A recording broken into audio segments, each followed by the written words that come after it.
Bueno, lo principal, lo que mencionaste, la buena noticia del año es que estamos convergiendo al centro del rango meta del Banco Central y que básicamente la inflación dejó de ser un problema para el Banco Central. Eso es súper importante porque le permite al Banco Central ir convergiendo de vuelta a niveles neutrales hacia una política monetaria que puede hacer que la liquidez de la economía vuelva a niveles un poco más estables, vamos a decirle. Ahora, yendo un poco más al detalle de los últimos datos, recientemente tuvimos el último dato del IMAEF, del indicador de actividad económica mensual que tenemos, que recordemos que es una aproximación al PIB, no es igual al PIB en todo caso, que particularmente mostró un dinamismo muy bajo comparado a los últimos 2 meses que estábamos viendo. En los últimos 2 meses estábamos viendo cifras bastante buenas. Recordemos que el crecimiento de la actividad económica, principalmente el primer semestre, estuvo básicamente explicado por el sector ligado a los recursos naturales, el sector agrícola principalmente, pero el resto de los otros sectores que están que son no recursos naturales, que están más ligados al consumo, al comercio, a la construcción y a la manufactura, están mostrando resultados no tan dinámicos y estaban fluctuando en un crecimiento en torno a como un 2%. Eso se está empezando a revertir en los últimos datos que estábamos viendo y particularmente algunos indicadores adelantados que son muy útiles para poder mirar un poco más adelante, tener unas semanas antes de cómo puede salir algún indicador, como en el caso, por ejemplo, el uso del pago de las tarjetas en diversos medios, diverso uso de medios electrónicos de pago. Parecía indicar que íbamos a tener un indicador mensual de septiembre, que fue recientemente publicado el IMAD, que estábamos mencionando, que iba a ser particularmente alto, como estábamos viendo. Sin embargo, el resultado del IMAD fue bajo. Ahora, eso fue particularmente sorprendente, era algo que por lo menos yo no tenía presente, estaba esperando a ver un poco más de dinamismo de la parte de los sectores de recursos naturales y un poco más de menor dinamismo en la parte de recursos naturales, es decir, que se vayan invirtiendo los roles en el fondo para poder cerrar en el 4-5 que todos estábamos esperando, pero fue particularmente bajo y eso parecía que no tenía mucho sentido hasta que fueron publicados los datos del mercado laboral. Los datos del mercado laboral nos muestran que particularmente el mercado laboral tuvo un menor dinamismo de creación de empleo. O sea, si miramos la diferencia de creación anual de empleo, que es lo que tenemos que mirar por la manera que se construye la encuesta de hogares, que fue menos intenso que lo que habíamos visto en el segundo trimestre. En el segundo trimestre habíamos creado una cifra bastante alta, ahora creamos en torno a los 50, 60 mil empleos, que es menor a lo que habíamos creado en el segundo trimestre. Entonces, eso te explica en parte por qué estábamos viendo ese menor dinamismo en la punta del tercer trimestre, en el indicador de actividad económica, y ahí tiene sentido ese indicador particularmente. Entonces, eso es algo para tener en ojo. Ahora, el resto de las otras cosas, por suerte, el panorama internacional parece estar un poco más tranquilo. O sea, el dato de inflación que tuvimos también esta semana en Estados Unidos vino un poco por debajo de lo esperado. Eso hizo que los mercados reaccionen positivamente e incluso se disipen las expectativas de alza de tasa de la Reserva Federal. Eso le da bastante tranquilidad a los mercados financieros internacionales y especialmente al tipo de cambio, que es algo que a muchas personas le tomó por sorpresa llegar a los 7.400, siendo que la mayor parte del mercado esperaba cerrar este año en torno a 7.300. Wildo, y en torno a lo que es puntualmente las proyecciones del Banco Central del Paraguay con relación a la inflación y el crecimiento económico, se está previendo que la economía crezca en torno a un 4,5% de acuerdo a la proyección oficial y que la estimación de inflación fue ajustada a un 3,8%. ¿Qué te parece? ¿Qué sensaciones te dejan los cálculos del BCP en torno a estos indicadores? Vea, yo creo que son bastante válidos. Primero hay que pensar que proyecciones son proyecciones, son compromisos. Entonces, eso es algo que la gente tiene que tener presente. Y probablemente cada persona, institución o organismo va a tener su propia proyección. De hecho, eso es bastante bueno, que vean divergencia en las proyecciones. Pero particularmente por la parte de la proyección de crecimiento, comparto, hay elementos que parecen indicar que la economía este año va a crecer un 4,5%. Ahora, algo para que la gente tenga en cuenta, y recordando de nuevo que el IMAEP no es el PIB, puede que el IMAEP sea un poco más alto del 4,5, pero el resultado final que vamos a ver en las cuentas nacionales, que vamos a ver recién en marzo del año que viene, probablemente va a ser el 4,5 que está esperando el Banco Central. Ahora, por el tema de inflación, ahí tengo un poco de divergencia. Ahora estamos en 3,5, creo, anual de inflación. Nos faltan 2 meses del año y es altamente probable que esos 2 meses de inflación mensual sean bastante altos. Entonces, es altamente probable que terminemos en 4, no en 3,8, que es lo que espera el Banco Central. Ahora, esos son detalles en el margen, son cuestiones como para pelear en términos técnicos, si uno quiere llamarle, pero lo que sí está sentado en el escenario, en el escenario de inflación y en el escenario macro de nuestra economía, que de acá al 2024 no vemos ningún elemento que pueda poner en riesgo que la inflación fluctúe en torno al 4%. Ahora, recordemos que no es, que tener meta de inflación no es estar exactamente un 4% todo el tiempo, es estar en torno al 4%, que en el promedio de largo plazo la inflación sea 4. Incluso ahora, por ejemplo, que tuvimos el año pasado una inflación de súper alta, pues van a pasar 10 años y en el fondo alguien va a tomar el promedio de la inflación anual y lo más probable es que esté en 4. Entonces, eso quiere decir que la política monetaria fue efectiva. Ahora, eso es algo súper importante que la gente tiene que tomar en cuenta. Ahora, lo entretenido de la parte de inflación es que es relativamente eh, mucha gente tiene, bueno, en el fondo más proyecciones que lo que tiene proyecciones de PIB trimestral o mensual, entonces uno puede contrastar un poco más sus proyecciones. Entonces ahí hay un poco más de divergencia. El mercado siempre tiende a ajustarse muy rápido a las proyecciones del Banco Central. Si yo hubiera sido el Banco Central, yo le hubiera marcado la cancha a las proyecciones del mercado, pero el Banco Central es un Banco Central bien cauto y conservador, como todo Banco Central tiene que ser en todo caso. Wildo, en torno a lo que es el fenómeno del niño, ¿qué posible impacto podría tener esto en términos económicos? El Fondo Monetario Internacional recientemente estuvo hablando acerca de cómo ellos ven el tema de la afectación climática dentro de los diferentes países de la región y puntualmente dentro del caso del grupo de países de Argentina, Paraguay y Uruguay. Básicamente no se prevé ningún efecto negativo de este fenómeno, pero bajo tu visión, ¿qué impacto podría tener en términos de nuestra economía? Particularmente comparto la visión del Fondo Monetario. En Paraguay siempre tenemos, de hecho, uno mira a lo que puede hacer cualquier persona, tomar la cantidad de lluvia mensual y empieza a buscar las correlaciones con el PIB. Uno siempre encuentra que hay 2 meses que son particularmente importantes en la cantidad de agua que cae en nuestra economía. Uno es mayo, que yo particularmente asocio a la cosecha intermedia, que ahora ya a mucha gente se le metió el modismo brasilero, decirle safriña eso, y entonces mucha gente ya tiene incorporado eso. Es cuestión de gusto, más o menos, pero yo le llamaría cosecha intermedia, no safriña. Y el otro es diciembre. De hecho, particularmente el de mayo tiene una correlación de 50% con el PIB de ese año, pero el de diciembre tiene una correlación del 60% con el PIB del siguiente año. Eso, por ejemplo, es algo que yo siempre explico cuando enseño econometría o estadística, que correlación no implica causalidad. Siempre hago el chiste de los helados que se venden en Florida y los ataques de tiburones. Que si uno encuentra una correlación alta entre la venta de helados y los ataques de tiburones, o sea, uno no quiere, eso no quiere decir que si uno quiere parar los ataques de tiburones, uno tiene que suspender la venta de helados. Hay algo subyacente ahí que uno no ve, que es el clima. Entonces, hay la estacionalidad. Pero volviendo al tema del fenómeno del niño, es altamente probable que tenga un efecto positivo en nuestra economía, a no ser que sea un exceso de agua el que caiga. Entonces, eso va a ser súper importante y también va a ser importante el momento.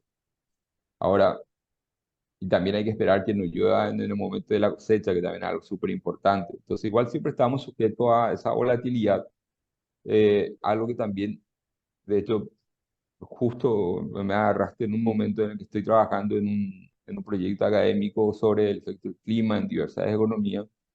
Y algo que particularmente uno encuentra, y si uno mira el- el- la temperatura a nivel mundial, va aumentando particularmente, mucho más. Y la volatilidad de la temperatura de un año a otro es mucho más alta. Entonces, eso hace que la probabilidad de eventos climáticos negativos o adversos sea mucho más alta. De hecho, eso es lo que sufrimos recientemente. Comúnmente solíamos tener un evento climático negativo cada 10 años. La vez pasada tuvimos el 2019 y ahora tuvimos el año pasado. O sea, fue completamente fuera de contexto y ya mucho nos agarró, me incluyo, un poco sorprendido. Ahora, el Fondo Monetario tiene razón en eso. Ahora, lo que sí el Fondo Monetario no toma en cuenta, y también es muy difícil tomar en cuenta, cuál es el efecto probable que pueda llegar a tener el clima en general en nuestra economía. Entonces, ahí hay un punto que tenemos que tener particularmente cuidado, ya lo que incluso puede llegar a afectar el equilibrio fiscal, pensando que uno pueda llegar a tener un año malo por el 2025, 2026. Eso va a demorar 1 o 2 años más adicionalmente a la convergencia de la regla fiscal. Y eso es algo que yo creo que no está presente ni en el escenario base del Ministerio de Hacienda o ahora de Economía, y ni el Fondo Monetario. Entonces, eso es algo que puede generar un poco de preocupación en el largo plazo y que no nos va a afectar ahora, pero en el mediano plazo sí nos puede llegar a afectar, y puede afectar de alguna forma, no sé, la prima por riesgo especialmente, que puede llegar a elevarse un poco pensando que vamos a tener demasiados años consecutivos de déficit sin converger a la regla fiscal. Wildo, en torno a lo que es la tasa de política monetaria en nuestro país, el Banco Central del Paraguay ya inició un proceso hacia la neutralidad, pero sigue lejos todavía de un nivel neutral. Básicamente, ¿qué es lo que están viendo ustedes con relación a lo que son los movimientos de política monetaria del Banco Central? Y mira, una de las cosas que uno tiene que distinguir es lo que uno piensa que va a hacer el Banco Central, ¿sabe? Pensando en lo que ellos van a hacer. Y lo más probable es lo que ellos van a hacer es seguir la expectativa de mercado. ¿Va? Van a cerrar este año creo que en 7,25, que es lo que tiene metido la encuesta de expectativas de variables económicas. Y probablemente vamos a cerrar el 2024 en torno a 6, que igual está todavía por sobre la neutral. ¿Cuándo se va a llegar a ese 6% y probablemente van a tener un periodo largo de mantención? Probablemente van a llegar en torno a junio, julio probablemente. Entonces, de junio, julio en adelante vamos a tener una tasa política monetaria estable en 6%. Eso es lo que probablemente el Banco Central va a hacer, en ausencia de shocks adicionales. Pensemos que acá en adelante no se presenta ningún shock externo ni interno que afecte a la inflación, ni tampoco ningún shock de actividad económica que pueda generar una presión de demanda genuina que haga que el Banco Central reaccione. Ahora, particularmente, ¿qué me gustaría que el Banco Central haga? Que siga el ejemplo de algunos bancos centrales de la región y trate de converger rápidamente a niveles neutrales, que de esta forma para poder quitar un poco de presión, especialmente en los sectores no recursos naturales que están bastante golpeados, aparte de la pandemia, el choque de clima. Creo que es un poco innecesario tenerle una política monetaria restrictiva que le reste dinamismo. Dicho esto y metiéndonos un poco en el escenario del 2024, pensemos que si es que, para mí particularmente, mi escenario base de un crecimiento de 3,5%, ese 3,5% entre uno de los factores que yo creo que es muy importante, es la tasa política. Si la tasa política se mantiene en 6%, el escenario va a ser de 3,5%. Ahora, si la tasa de política monetaria llega a un nivel de neutral de 5,5 o 5%, ahí el escenario cambia y probablemente el año que viene podamos crecer un 4%. Wildo, ¿y qué tanto te parece que presiona el tema de que las tasas en economías como los Estados Unidos se mantengan inusitadamente altas? Eso también, en cierto modo, limita el campo de acción del Banco Central de nuestro país para reducir más la tasa de política monetaria. Sí, no, o sea, la tasa externa afecta mucho, especialmente por el diferencial de tasa, que eso es algo que por lo menos ya se vio ahora, que explica en parte 7,400 no 7,300. Yo creo que esa era la parte que probablemente el mercado no tenía muy presente. Ahora, ahí hay que tener en mente algo sumamente importante, que las economías emergentes estamos en un ciclo de política monetaria distinto que el de las economías desarrolladas, porque estamos en un ciclo de inflación distinto que el de ellos. Nuestra inflación, comparado a lo que pasa en las economías desarrolladas, nuestra inflación ya están en la mayor parte de las economías en el centro del rango meta en muchos casos, o ya a punto de llegar al centro del rango meta. En cambio, ellos todavía están en niveles particularmente elevados. O sea, igual la inflación de Estados Unidos parece baja, pero para ellos el nivel de la zona de confort que le dicen de la Reserva Federal en torno a un 2% de la inflación del deflactor de precio al consumidor sin alimentos ni combustible, en torno a 2%. Es la misma cosa para el Banco Central Europeo. Entonces, ellos están todavía en niveles por lo menos de 1 o 2% por sobre su tasa neutral, su nivel objetivo de inflación. Y eso es todavía alto para ellos. Entonces, y ahora también ellos tienen un tema que también está muy ligado al fenómeno fiscal, que están en un proceso por lo menos la Reserva Federal, de contraer sus compras de bonos del tesoro, una como restricción cuantitativa que algunos le llaman, y eso obviamente va a presionar a las tasas y le está presionando a las tasas de largo plazo. Y otra cosa también que es súper importante mencionar, ya lo que mencionaron varios economistas del Fondo Monetario y algunos economistas bien destacados, es que el mundo ahora es completamente distinto al periodo de la década del 2000, post 2008, crisis 2008-2009 al COVID. En ese periodo tuvimos tasas de interés de largo plazo bastante bajo. Eso hizo que muchas economías y empresas también salgan a financiarse en el mercado de capitales, en los mercados internacionales. Y eso hizo que muchas empresas se endeuden. Por la típica regla mágica que parece mágica, pero que funciona en el fondo, que siempre es deseable tomar deuda externa cuando tu tasa de interés real es menor que tu tasa de crecimiento de tu economía. Ahí uno tiene una trayectoria de deuda que es descendente. Entonces eso te permite tomar deuda sin que eso comprometa la sostenibilidad de trayectoria de deuda. Y eso es lo que todo el mundo dice, eso incluso hicimos nosotros. Ahora, eso cambió ahora nosotros, eso hizo que la gente, las economías, estén mucho más endeudadas en términos fiscales. Y ahí le agarró el shock del COVID y todo el mundo correctamente hizo una política fiscal súper expansiva y aumentó mucho más el ratio de deuda PIB. Entonces uno tiene un mundo en el que en general los países están mucho más endeudados, con un déficit primario mucho más grande, que necesita mucho más financiamiento. Y en ese contexto es súper probable que las tasas de interés de largo plazo en la mayor parte de las economías, tanto emergentes como desarrolladas, se mantengan en niveles bien altos. Entonces es poco probable que veamos las tasas de interés que habíamos visto en la década pasada. Entonces, ahora, eso es algo que vamos a tener que convivir con eso. Entonces, eso es algo que está en el escenario de la política monetaria y es poco probable que en realidad afecte demasiado a la decisión de tasa. Probablemente lo que más va a afectar a la decisión de tasa del Banco Central es el comportamiento de los commodities, que a veces son muy volátiles, genera un poco de incertidumbre.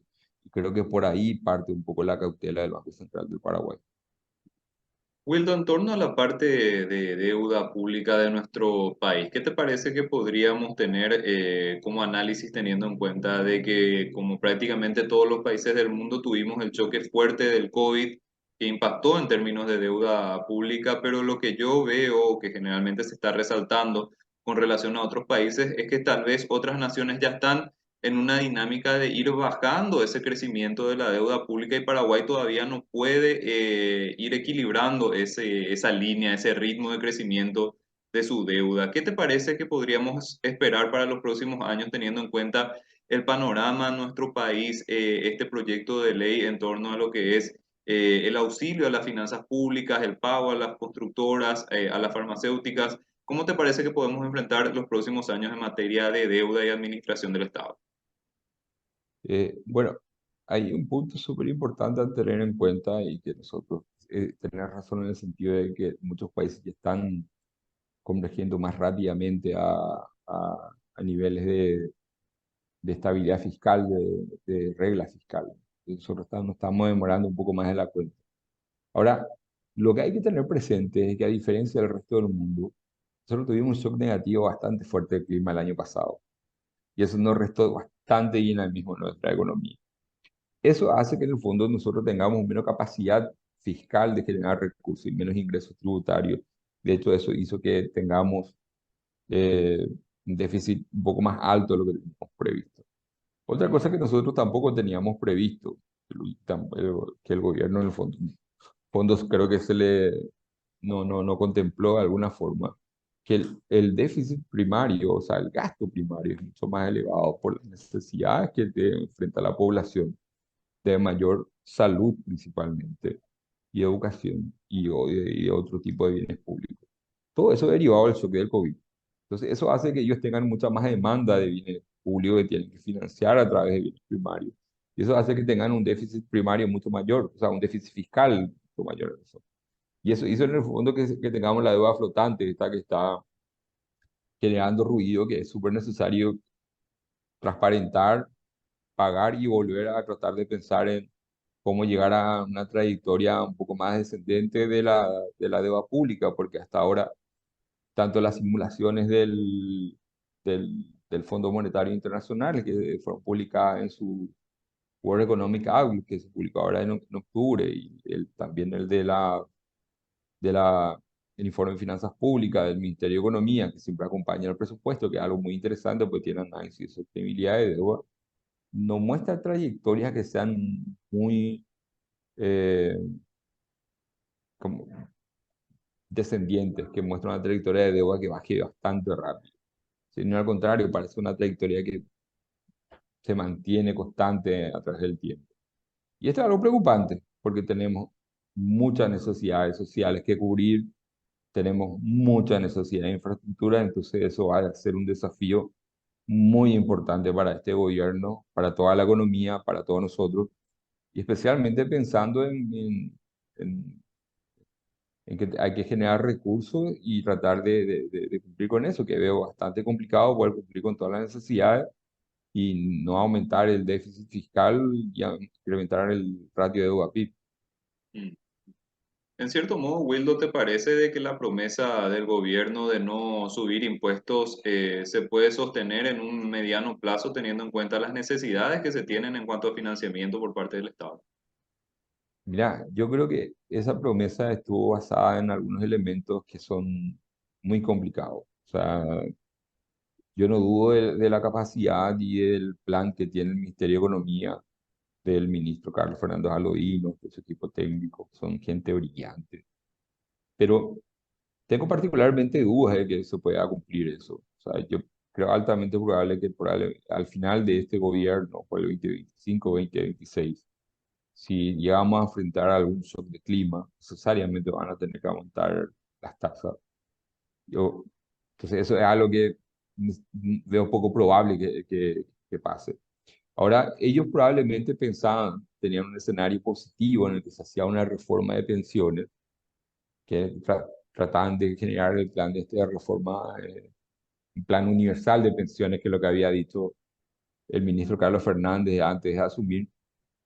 Y eso hubiera sido bastante interesante, por eso hubiera logrado formalizar a una proporción importante del mercado laboral informal.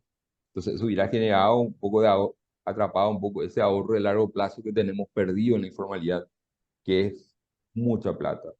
Para que la gente tenga en cuenta, la informalidad, por culpa de la informalidad, nosotros estamos perdiendo 2.000 millones de dólares aproximadamente de ahorro de largo plazo por año, que esos 2.000 millones de dólares podía haberse usado en inversiones de largo plazo, que es lo que necesitamos, profundizar nuestro mercado de capitales, financiar obras de infraestructura, financiar obras habitacionales, que son inversiones de largo plazo, que ahora nosotros no tenemos, porque no tenemos jugadores institucionales en el mercado de capitales ni en el sistema financiero que puedan poner dinero en el sistema financiero y financiar inversiones de largo plazo. Ahora, si yo te digo, a vos o al televidente, tengo un proyecto de inversión súper rentable, voy a crear una industria que va a generar X cantidad de empleo, imaginemos que el X es significativo, pero la maduración del proyecto de inversión son de 20 años.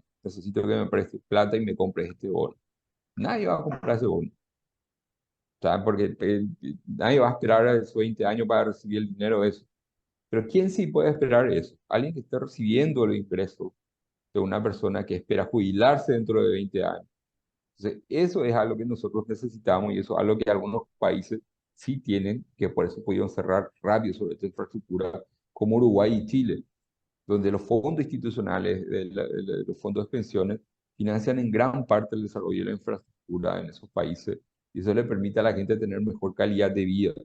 Eso en el fondo es increíble cómo eso afecta en la calidad de vida.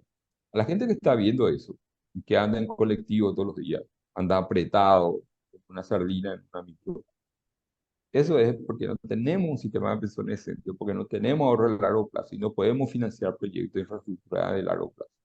Así es simple.